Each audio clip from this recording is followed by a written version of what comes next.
ही पांढरी शुभ्र आणि अगदी मऊ लुसलुशीत भाकरी पाहून कुणालाही खाण्याचा मोह होईल. परंतु ही भाकरी ज्वारीची नसून उपवासाची आहे. नमस्कार, अन्नपूर्णा किचनमध्ये मी मनीषा आपलं स्वागत करते. आज आपण बनवणार आहोत नवरात्रीच्या उपवासासाठी वरईची भाकरी आणि त्यासाठी लागणारं पीठ.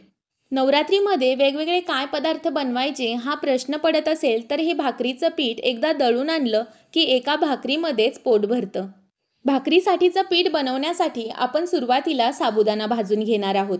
त्यासाठी गॅसवर एका कढईत मी पाव किलो म्हणजेच 250 ग्रॅम साबुदाणा घातला आहे. साबुदाणा आपण 4 ते 5 मिनिटे चांगला भाजून घेणार आहोत. बरेच जण साबुदाणा कच्चाही घालतात, परंतु भाजल्यामुळे साबुदाणा पचायला हलका होतो. 4 ते 5 मिनिटांनंतर साबुदाणा चांगला भाजला गेलाय आणि याचा रंगही जरासा बदललाय. आता गॅस बंद करू आणि साबुदाणा जरा वेळ थंड होऊ देऊ. साबुदाणा थंड झाल्यावर इथे मी 1 किलो वरई निवडून स्वच्छ करून घेतली आहे. वरईलाच बरेच जण भगर असंही म्हणतात. आता यामध्ये आपण भाजलेला सगळा साबुदाणा घालू. साबुदाणा आणि वरई चांगलं मिक्स करून घेऊ आणि हे मिश्रण एखाद्या गिरणीत किंवा घरघंटीवर एकदम बारीक दळून आणू. इथे मी एकदम बारीक अगदी ज्वारीच्या पिठासारखंच हे पीठ दळून आणलं आहे. आता आपण याची भाकरी बनवून पाहू. भाकरी बनवण्यासाठी इथे मी एक मोठी परात घेतली आहे. यामध्ये 1 वाटी वरईचं पीठ घेऊ. इथे मी सगळं पीठ सुरुवातीला चाळून ठेवलं आहे, त्यामुळे पीठ पुन्हा चाळलं नाही. यामध्ये चवीपुरतं मीठ घालू म्हणजे भाकरी छान चवदार होते. आता यामध्ये थोडं थोडं पाणी घालून आपण हे पीठ भिजवून घेऊ.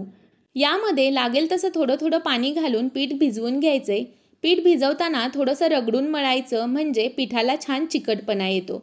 पीठ चांगलं भिजवल्यानंतर पिठाचा गोलाकार गोळा करून हाताने थोडासा चपटा करून घेऊ. भाकरी थापण्यासाठी मी थोडंसं वरईचं पीठ परातीमध्ये पसरून घेतलंय. तसेच भाकरी हाताला चिकटू नये म्हणून थोडंसं पीठ हातालाही चोळून घेतलंय. आता आपण याची गोलाकार भाकरी थापून घेऊ. सुरुवातीला शक्य तेवढी भाकरी मी एका हाताने थापून घेतलीये.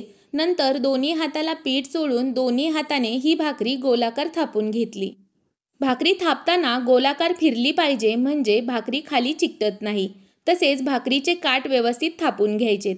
इथे आपली मस्त गोल गरगरीत अशी वरईची भाकरी तयार आहे. भाकरी भाजण्यासाठी मी सुरुवातीलाच गॅसवर तवा गरम करण्यासाठी ठेवला होता. आता यावर थापलेली भाकरी टाकून घेऊ. भाकरी तव्यावर टाकताना भाकरी अलगद उचलून पिठाकडची बाजू वर आली पाहिजे. भाकरी तव्यावर टाकल्यानंतर या भाकरीला वरून सगळ्या बाजूने पाणी लावून घेऊ आणि ही भाकरी 15 ते 20 सेकंद अशीच राहू देऊ.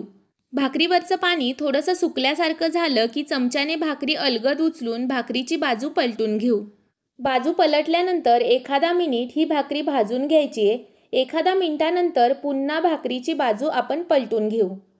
बाजू पलटल्यानंतर भाकरी मध्यम आचेवर भाजून घ्यायची आहे. इथे तुम्ही पाहू शकता आपली भाकरी अगदी टम्म फुगली आहे. भाकरी दोन्ही बाजूने अगदी छान भाजली आहे. ही भाकरी तुम्ही बटाट्याची भाजी, भेंडी किंवा शेंगदाण्याच्या आमटीसोबत खाऊ शकता. तर आजची रेसिपी कशी वाटली हे मला कमेंट बॉक्समध्ये नक्की सांगा. तसेच तुम्ही माझ्या चॅनलवर जर नवीन असाल तर चॅनलला लाईक, शेअर आणि सबस्क्राईब करायला विसरू नका. त्याचबरोबर बेल आयकॉनही दाबा म्हणजे मी अपलोड केलेल्या नवीन व्हिडिओचे नोटिफिकेशन तुम्हाला मिळेल. पुन्हा भेटू अशाच एका नवीन रेसिपीसह.